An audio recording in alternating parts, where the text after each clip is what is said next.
ऐसे लोग जो इस तरह से ओवर राइडिंग उस पर भारी संख्या में बैठ के टू व्हीलर पर चल रहे हैं, वो अपनी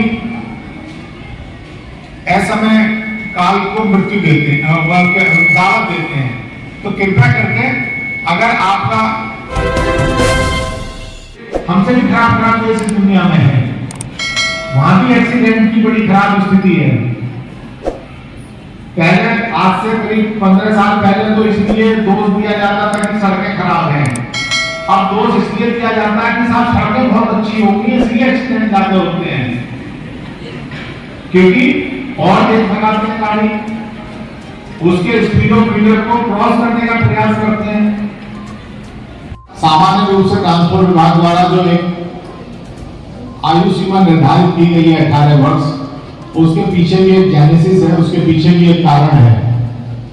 हर चीज के पीछे कारण होता है, उसके पीछे भी कारण है। और मूल कारण यह है कि 18 साल की अवस्था प्राप्त करते करते आपका बौद्धिक विकास उस स्तर तक पहुंच जाता है कि आप कुछ निर्णय लेने की क्षमता ले सकते हैं। क्योंकि जब आप वाहन चलाते हैं तो आपके कई फैकल्टी काम करती हैं, आपका ब्रेन की जो एक्टिविटीज हैं वो कभी आपको क्लच दबाना है, कभी एक्सीलेटर दबाना है, कभी भीड़ आ गई तो उसके हिसाब से निर्णय लेना है। तो जब 12-13 साल का बच्चा चलाता है तो वो होपलेस हो जाता है। और आजकल माता पिता बड़ा गर्व महसूस करते हैं ये कहते हुए कि साहब मेरा बच्चा 12 साल का स्कूटी चलाता है, स्कूटर चलाता है, मोटरसाइकिल चलाता है, जबकि उन्हें ये नहीं मालूम कि वो अपने बच्चे के सबसे बड़े दुश्मन हैं। आप 12-14 साल के बच्चे को अपनी जिम्मेदारियों से बचते हुए ऐसे लोग जो इस तरह से ओवर राइडिंग उस पर भारी संख्या में बैठ के टू व्हीलर पर चल रहे हैं, वो अपनी असमय काल को मृत्यु देते हैं, दावत देते हैं। तो कृपया करके अगर आपका भाई आपके माता पिता निकलते हैं तो आप उन्हें कसम दीजिएगा कि कम से कम हेलमेट लेकर निकले हैं, शामिल हो जिसकी रोजी रोटी और आर्थिक साधन सारे कट जाएं। अगर आप ये 1,53,000 का आंकड़ा इतना बड़ा है कि पूरे भारतवर्ष में नक्सलवादी घटनाएं, उग्रवाद, आतंकवाद की घटनाएं और आपराधिक घटनाओं को मिला लें तो भी इतनी हत्याएं नहीं है जितनी केवल एक्सीडेंट में है। जिसमें मैं ये भी कह रहा कि हम सारी घटनाओं को रोक सकते हैं, घटनाओं को हम रोका जा सकता है।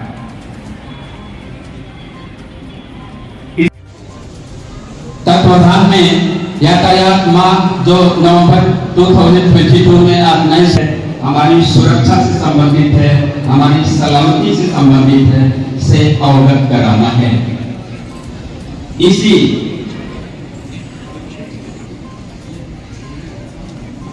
कराने के लिए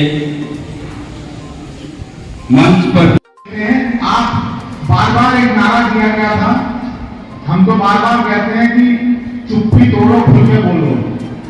आपके ऊपर अगर कोई कहीं किसी भी तरह का दबाव है, कोई आपके साथ कोई किसी तरह की छींटाकशी होती है तो उसको स्वीकार मत कीजिए, उसका प्रतिकार करिए और उस पर खुल के अपनी राय दीजिएगा। मार्केट प्लेस है, वहां पे घर है, वहां पे बिल्कुल शेयर कीजिएगा इन चीजों को, क्योंकि जब आप चीजों को दबाएंगे आप कुंठित होंगे, मानसिक रूप से कमजोर होंगे। जब आदमी मानसिक रूप से कमजोर होता है तो उसके शारीरिक प्रभाव भी पड़ता है। तो हर तरीके से तो आप इस देश की आधी आबादी है, इस दुनिया की आधी आबादी है, आपको पर्यावरण के अधिकार हैं।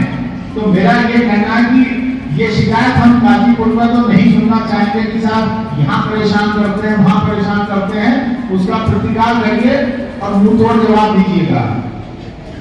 लेकिन इसके बावजूद फिर मैं कहूंगा कि सचेत और सावधान जरूर रहिएगा, अपने माँ बाप की बात जरूर मानिएगा। आज की पीढ़ी यातायात के बारे में, इसके एक्सीडेंट के आंकड़ों के बारे में एनसीआरटी गूगल वाला पे आप सब चीज ढूंढ जाओगे, एक से ढूंढ के थोड़ा सा सोचिए, उसका मनन करिए। सारा बुजुर्ग आदमी जाता है और पड़ोसी को दे देता है कि भैया मेरा भी निकाल दे, और उसे अपना पिन नंबर भी बता देता है।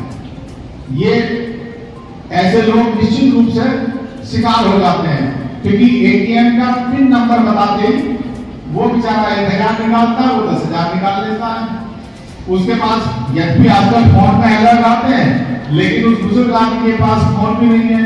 फिर वो बाद में थाने जाएगा, वहां लड़ेगा, साहब मैंने तो 1000 ही निकाले थे। और उसे कैसे बताएं कि तुमने क्या?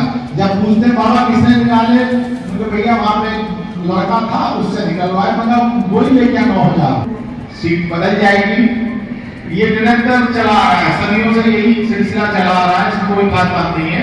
तो कृपया करके इन चीजों को अपनी पढ़ाई के साथ साथ चारों तरफ ध्यान रखिएगा। अंत में मैं